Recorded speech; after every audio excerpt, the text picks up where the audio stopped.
নমস্কার বন্ধুরা, চলে এসেছি একটা নতুন ভিডিও নিয়ে। তো এই যে সকাল সকাল ঘুম থেকে উঠে পড়েছি একটা জায়গায় যাব বলে। তো এই যে ফ্রেশ হয়ে বেরিয়েও পড়েছি, তোমাদের আর সেই টিপটা দেখানো হয়নি। তো এই যে রাস্তা দিয়ে আমরা এখন যাচ্ছি, তো কোথায় যাচ্ছি সেটা পরে বলছি। তো আপাতত দেখতে থাকো, আর ভিডিওটা কেমন হয়েছে সেটা অবশ্যই আমাকে কমেন্ট করে জানাবে। আর প্লিজ একটু আমাকে সাপোর্ট করো, তোমরা সবাই সাপোর্ট না করলে কী করে আমি এগোবো বলো।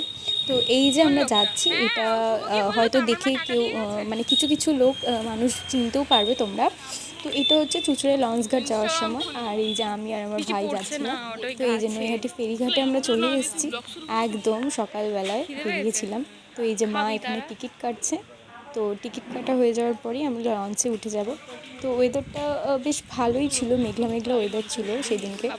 তো এই যে আমরা যাচ্ছি, এবার এই যে লঞ্চে যখনই আসি এই লঞ্চটাতেই আমরা উঠি। তো এই যে তোমাদের সাথে একটু ওয়েদারটা শেয়ার করলাম, মানে সূর্য মামা নেই না, মানে সূর্য মামাকে দেখা যাচ্ছে না।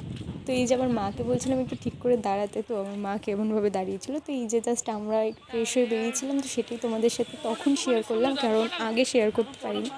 আর এই যে আমরা এখানে ট্রেনের জন্য দাঁড়িয়েছিলাম নৈহাটি স্টেশনে, তোমরা সবাই দেখতেই পাচ্ছ, আশা করি দেখে সবাই চিনতেও পারবে। তো দাঁড়িয়েছিলাম, আর এখানে এই শুভর জন্য কিছু একটা বলা হচ্ছিলো, যাই হোক। তো এই যে আমরা ট্রেনে উঠে গেছি, দেখতেই পাচ্ছ।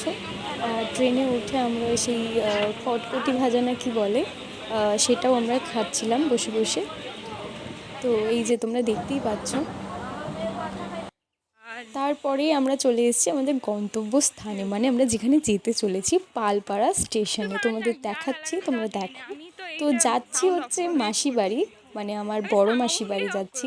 তো সেটাই তোমাদের সাথে শেয়ার করলাম। তো চলে এসেছি এই যে পালপাড়া স্টেশনে। তো এখান থেকে স্টেশন থেকে আমার মাসি বাড়ি যেতে প্রায় 15-20 মিনিট লাগে। তো এখান থেকে টোটো বা ভ্যান কিছু ধরলেই হয়। তো এখানে পাশে ভ্যানও ছিল। তো চলে এসেছি, এই যে এখানে আমার বুনি ভাই সবাই ছিল। তো সেটাও তোমাদের সাথে শেয়ার করলাম। আর তারপরে আমার মাসিকে আমি বলছিলাম একটু ঠিক করে দাঁড়া।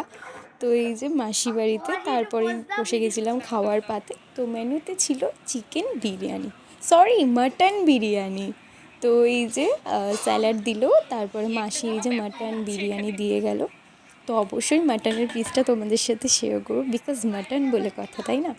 তো এই যে একদম মানে এত সুন্দর হয়েছিল বিরিয়ানিটা খেতে, মানে আমি এখন এডিট করছি, এখনই আমার জিভ থেকে জল বেরিয়ে আসছে। আর এটা ছিল মানে মাটনের চর্বি যেটা হয়, তো খুব সুন্দর ছিল, মানে অসাধারণ যাকে বলে। তো এই যে আমি তোমাদেরকে ভালো করে দেখাচ্ছিলাম পিসটা, তো কেমন হয়েছে অবশ্যই বলবো আমাকে। আর এই যে লাস্ট পার্টে ছিল মিষ্টি। তো বাই বাই।